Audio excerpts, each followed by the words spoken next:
think so. Look, picture one of those duffel bags. So don't sweat it. It's only money. You're insured and they'll get me. Get it! I'm no better than you. You're no better than me. The story kicks off at the Ohio State Fair in Columbus, introducing Parker, a skilled thief with an English accent often referred to as the modern Robin Hood. Parker, accompanied by a crew of notable criminals, plans to pull off a heist at the carnival. Disguised as a clergyman, he orchestrates a diversion by infiltrating the security office, allowing the clowns to ambush the guards.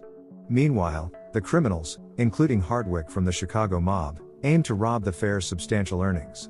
Holding employees hostage, they create a controlled fire, all while the unsuspecting crowd continues to revel in the festivities.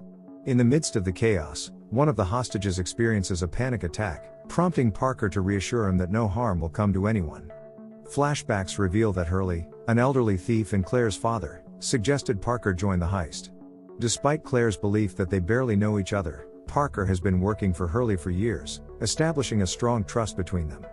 Hurley has provided Parker with essential resources, including members of a clown gang led by the criminal Melander. As the fire escalates from controlled to massive, causing widespread panic, the robbers seize the opportunity. With over $1 million in their possession, they capitalize on the confusion, successfully escaping the scene. Their accomplice, Carlson, masquerading as the fire chief, aids them in leaving the area seamlessly.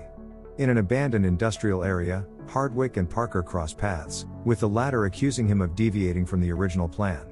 While spying on firefighters changing in a tent, Hardwick wasted time reaching the intended location, resulting in the fire being set in the wrong place, near the propane tank depot instead of behind the livestock pavilion. This elevated the public danger, intensifying the investigation. The rest of the group arrives, and they all pile into a car. Driving along a rural road, the leader, impressed by Parker's professionalism, proposes another robbery, this time with a potential share of $1 million. However, Parker firmly declines, opting for his $200,000 and a clean break from the illicit business.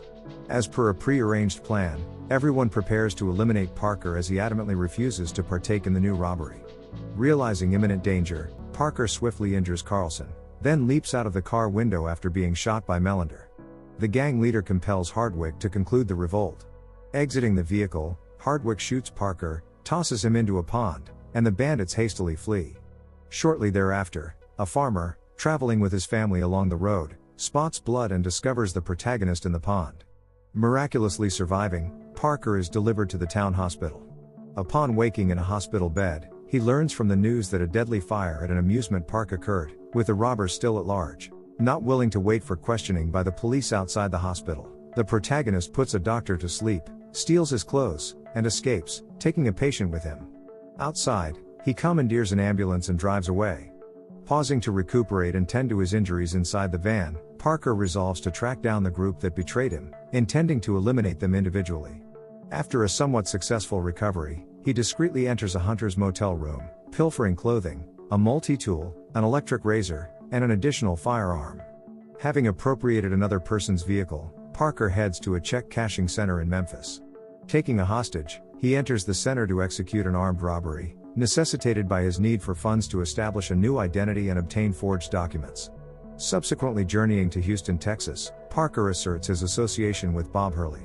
He commissions the production of new documents from the owner of a print shop, generously compensating him. While awaiting the delivery of the forged papers, Parker contacts Hurley, inquiring about the whereabouts of Hardwick's brother. Despite Hurley's attempts to dissuade him, cautioning about the perilous nature of dealing with such dangerous individuals, Parker remains resolute. Despite resistance, Parker insists on obtaining the address, and the elderly thief discloses the bar where Hardwick's brother is employed. Promptly heading to New Orleans, Parker enters the bar, confronts the security personnel, and subsequently locates Hardwick's brother, who happens to own 5 bars on Bourbon Street. Hardwick's brother divulges that Melander and his gang are in Palm Beach, an island within a city inhabited by billionaires and multimillionaires. Immediately reaching out to Claire and her father, Parker advises them to embark on a trip, cognizant of the fact that his adversaries might exploit his loved ones to reach him. Simultaneously, the narrative shifts to Florida, introducing Leslie Rogers, a real estate agent who will play a significant role. Meanwhile, the criminal group is strategizing their next major heist. Hardwick discovers from her brother that Parker is still alive. Upon learning this information, Melander is incensed, to the point where he nearly shoots one of his men. Ross intervenes, asserting that the plan is doomed even without sacrificing one of their own. In response, Melander instructs Hardwick to contact his influential uncle, Mr. Danziger in Chicago, to enlist a hitman for Parker's demise. Danziger dispatches his top hitman, Kroll, to track down Parker. Initiating his pursuit, the hitman first infiltrates Claire's residence with the intention of kidnapping her before reaching Parker. As Claire prepares to depart for vacation, she detects an unusual noise in the house. The astute girl manages to slip out through a window, punctures the hitman's car tire, and successfully evades him in the vehicle. In tears, Claire contacts her lover, informing him of the hitman's intrusion. Parker instructs her to head to a fishing camp on the shores of Lake Okeechobee's Sawtooth Bay in Florida and remain there until Friday. Upon returning to Houston to retrieve the new documents, Parker discovers 3 of Danziger's subordinates incapacitated on the floor, overseen by Norte and his assistant Ernesto. When asked to join the prostrate group, Parker shoots Ernesto in both legs, uncovering his allegiance to Danziger, and exposes Norte's betrayal. Seizing his papers, Parker coerces Norte into executing the 3 men sent by Danziger. Faced with no alternative, Norte uses his revolver to shoot the 3 men, leaving behind his fingerprints. Subsequently, Parker rendezvous with Hurley, who reveals that Danziger reached out, leaving Parker his share of the previous heist to pacify tensions. Recognizing the deceit, Parker understands that a Chicago mob boss wouldn't willingly offer money to someone obstructing their plans. Refusing the money, Parker is determined to uphold his principles and seek retribution against the criminals responsible. In an effort to accomplish this, he journeys to Florida assuming the alias Daniel Parramatta, posing as an escaped convict residing in San Antonio, Texas, purportedly interested in purchasing a house. In this unconventional home-buying endeavor, he receives assistance from the familiar Leslie Rogers. However, before finalizing the property acquisition, he decides to visit Claire. During their pre-arranged meeting, Parker suggests ending their relationship to safeguard her life. While on a property exploration with the real estate agent, Parker passes by opulent villas with indifference but halts in front of a modest house, purchased 2 months earlier for $1.2 million from Mr. Rodrigo. It dawns on him that this is the very house where Melander's gang intends to lay low after their heist. Despite Leslie extending an invitation for lunch to stay connected, Parker claims to be occupied.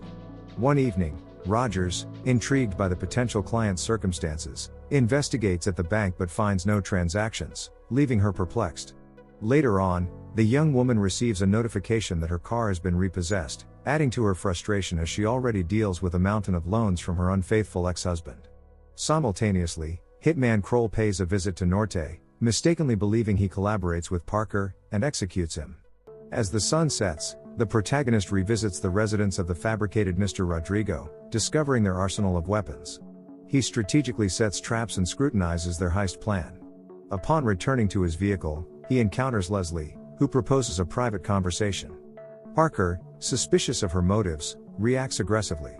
She discloses only that, based on her information and observations, his identity is not what it seems. Arriving at the deserted office of the real estate agency where Leslie works overnight, she vents about her predicament and proposes working for him in exchange for a share of the profits. Instead of responding directly, Parker instructs her to undress to her underwear to ensure she's not wired. Once confirmed, he agrees to ponder her proposal. The following day, Parker reaches out to Rogers, offering his assistance in the mission in exchange for a cut of the proceeds, and she agrees. Parker discloses the intricate plan of Melander's gang and the potential haul, which amounts to $57 million if executed successfully. When he reveals their intention to rob the diamond auction hosted by local socialite Miriam Hop Clinton, Leslie becomes agitated. She deems it a highly perilous undertaking with a high risk of getting caught but finds herself committed to the venture by now. Melander and his crew arrive at the rear gate of Mrs. Clinton's expansive estate, the designated location for the upcoming auction. Melander and his partners don blue jumpsuits, resembling those worn by a company specializing in technical support for public events. Following this, Parker leaves Leslie to hail a cab to her office and proceeds to his hotel room, encountering Kroll. A fierce brawl ensues, with Parker delivering a forceful blow to the assassin's head, causing it to collide with the bathtub. Assuming Kroll is incapacitated, Parker exits the bathroom, only to be ambushed from behind shortly afterward. Despite the assassin's attempt to stab him, Parker retaliates, ultimately hurling Kroll from the 26th floor balcony. Although Parker sustains serious injuries, he manages to survive. When the protagonist visits Leslie's residence, a local policeman interrogates her about her client, Parker. Suddenly, she notices bloodstains on the floor and attempts to divert the policeman's attention. Subsequently, Parker instructs her to use a pay phone to contact Claire. Unable to risk a hospital visit, Claire arrives to tend to Parker's injuries and adamantly expresses her refusal to part ways with him. Meanwhile, Parker's adversaries gear up for an impending heist. Hardwick anticipates the start of the auction and remotely triggers the sequential pyrotechnic systems placed in the speakers by Ross. Melander and 2 accomplices, disguised as firefighters, drive to the estate in a fire engine to seize the jewels. In response, the police deploy measures, closing all 3 drawbridges between Palm Beach town and the mainland. They secure the marina and block the roads. While Hardwick, aboard a speedboat, distracts the police, Melander and his cohorts, equipped with wetsuits and diving gear, plunge into the lagoon and make their way back home. Waiting for their return, Parker conceals himself under tables with 2 firearms at the ready. In this scenario, Leslie becomes involved as Hardwick captures her upon discovering her peering through the window. Suspecting Parker's presence, Melander dispatches his men to search the house. Parker skillfully eliminates Ross in silence, prompting Melander to instruct Hardwick to pursue Parker, while Carlson remains with Leslie. Melander spots Parker and attempts to shoot him in the back, but his shot misfires. This leads to a confrontation resulting in Parker dispatching Melander. Simultaneously, Leslie uses a concealed gun under the table to shoot Carlson. Seizing the opportunity, Hardwick brandishes the gun, threatening Leslie's life unless Parker agrees to split the loot. However, when he pulls the trigger, it becomes evident that the gun is faulty. Parker lands a direct hit on Hardwick's forehead. Eventually, Parker parts ways with Leslie, instructing her to stash the jewels in an air conditioning duct and assuring her that someone will retrieve them within 3 months. Half a year later, Parker locates and eliminates Danziger.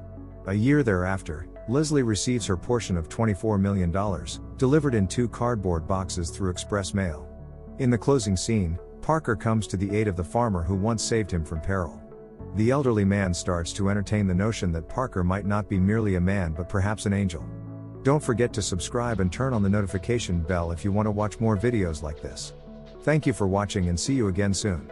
Take care.